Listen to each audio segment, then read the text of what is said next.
sitting in a PT Cruiser with two of your friends, listening to music, waiting for some other friends, and all of a sudden, you don't want to be there anymore. So you grab your things and you drive home crying uncontrollably. You may ask why? What happened? Why were you crying? I don't know. Nothing bad happened at all. Nothing bad.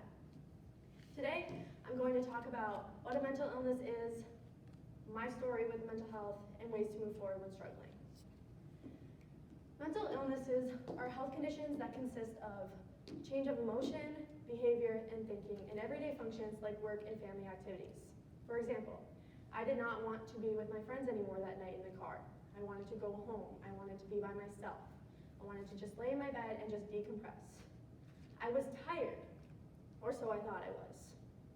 Mental health plays a significant role in relationships, personal, and emotional well-being. It can influence and be influenced by physical health. Most people who have mental illness do not want to talk about it. They feel shamed.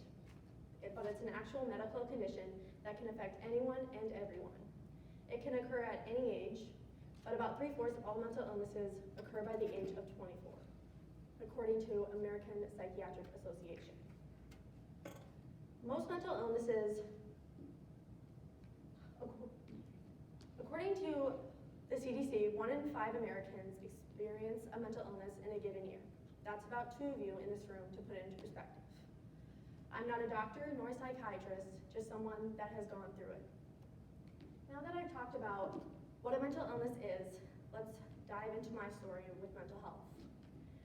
Most people with depression try to hide signs, or they may not even realize that they are depressed. I did not realize I was depressed. I have struggled with anxiety for as long as I can remember, and that was definitely a trigger to my depression. At the beginning of every single school year, I go through this little phase where I cry every day after school and after practice because I have a harder time adjusting to new things. You may say, Sydney, school is not a new thing. You've been doing it for how many years? Yes, that is correct. But it was different to what my summer routine used to be 3 months ago. During my sophomore year, I had a tougher time adjusting to this new routine. I, at the time, did not notice, but it lasted longer. My parents, one night, sat me down at the dinner table after we ate supper, and this is how the conversation went. How was school? Fine. Why only fine? I don't know. How was practice? Fine. What's wrong? Nothing. Nothing's wrong. At that moment, they talked about how I didn't seem okay, and I broke down crying. They then just started to talk about medications that I could go on and therapy that I could try to help me feel more relaxed. I eventually started going to therapy, and I got on medication.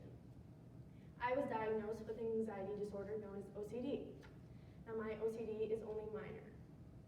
My OCD is not like the kind you see on TV where people live in clutter or they have to shut the light switch off 5 times before going to bed. I'm a perfectionist when it comes to OCD. I need everything in a certain way.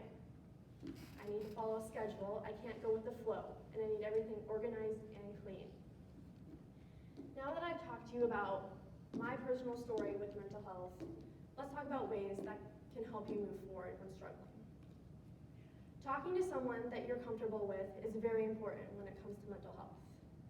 Like a family member, a friend, or a counselor or a teacher that you trust is important. Another step I have for you that can help you is to take care of your body. Exercising and a healthy diet are 2 important factors when it comes to mental health. Exercising has multiple benefits, such as improving your sleep, reducing stress, and increasing energy levels. It also has mood-boosting effects, according to UNC Health. The last tip I have for you today is to practice gratitude and staying positive. I personally struggle with negative self-talk, and that reflected poorly on my mental health. Moving forward is very important and can help your mental health a lot. So, today, I went over what a mental illness is, my story, and how to move forward. If you find yourself struggling with a mental health, don't be afraid to reach out. I remember my friends texting me that night, asking if I was okay and what was wrong. So I knew that they were there for me. So know there are people out there that will help you and that care for you.